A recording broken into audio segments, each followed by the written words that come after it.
Being able to stand on this bema and sing to the heavens as I pray with all of you has been truly euphoric. I am forever grateful for the opportunity to lead all of you in prayer and to have had any impact on your ability to connect with Torah and with God. As a child, I despised change.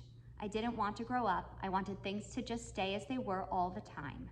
In fact, it's something we laugh about to this day, but our family always leased our cars, and at the end of every lease, I would plaster myself to the car in hysterics, tears streaming down, begging my parents not to turn the car in. I loved for things to stay as they were and dreaded disruption. Sounds crazy, right? Well, I have learned that we all have a little bit of that crazy inside of us. Change is not easy, but through life's experiences, positive and negative, and through Brett's advice and encouragement, I have learned that change is inevitable, and it's how we deal with it that sets us up for success or failure. Handing over the role of cantor of this congregation to simply a singer with a master's degree in speech pathology and a background in performance was, I'm sure, a difficult pill for many of you to swallow. Not having a traditionally ordained cantor was a non-starter for some, but the majority of this congregation was willing to take the chance on something we had never done before. It seems as though that change was worth the initial discomfort. Though uncharted and stressful for some in the beginning, the change worked out in Temple's favor.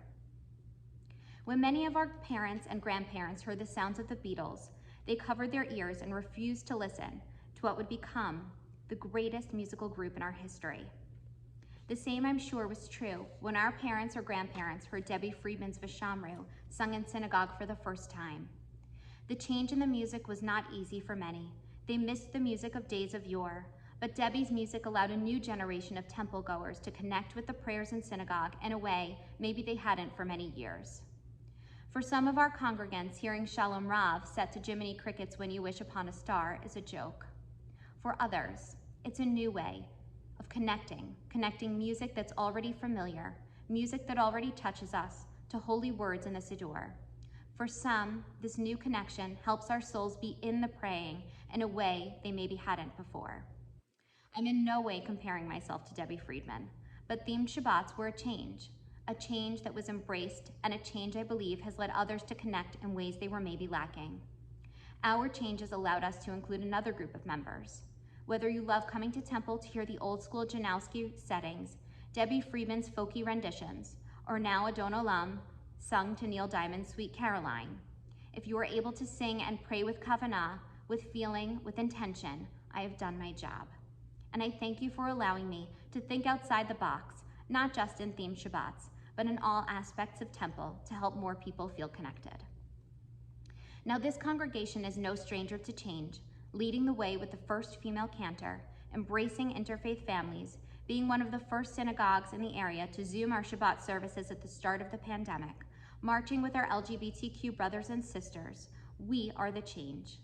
If we continue to embrace what is different, what is uncomfortable, what is not what everyone else is doing, we will continue to be the leaders in the fight to keep Judaism alive, and not just our congregation, but to inspire all our neighboring congregations and keep them thriving. I thank you for embracing me, a change from the norm, for encouraging me, and for allowing me to be me. And I encourage you to be you.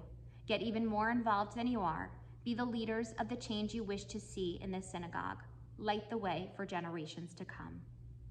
I want to thank all of you for helping me on this journey. A special thank you to Tom Weeder. I want to thank everyone who's made music with me here at Temple. Thank you to Cantor Singer, who was a mentor to me. And thank you to Rabbi. When I think of a member of clergy, I think of someone who is incredibly passionate. Usually with passion comes drama. It doesn't with me for the most part. As dramatic as I can be, I am terribly laid back. And thank goodness Rabbi is the same. I say all the time, I could never do this job with any other rabbi. Many clergy members fight for the spotlight, but Rabbi gave me wings to fly and never held me back from doing the job the way I wanted. Rabbi prides himself on being a normal rabbi, and that's true, he is, but more so he is relatable, and his rabbinic words of wisdom make sense to us and empower us. Thank you, Rabbi, for being a wonderful coworker, mentor, and friend. I can picture myself laying in my parents' bed watching TV, waiting for one of them to walk through the door after a temple meeting. I remember my dad, after a very long day of work in the city, would go straight to a temple meeting, come home, eat a quick dinner, and go downstairs to his office to his second job. His dedication and hard work was something I always admired, and I know he did it so that I and my children would have a place to worship and feel connected. Either that, or it was because my mom told him he had to. She has always recognized the need to carry on our traditions and the need to be part of the Jewish community. She instilled that in me from an early age, and I have no doubt it contributes to me being on this bima. I want to thank my in-laws for continuing to not just keep Jewish tradition alive, but for embracing change and coming to a Reform synagogue, and not just being members, but being active volunteers. I thank all of you once again, and I look forward to watching this beautiful congregation continue to evolve.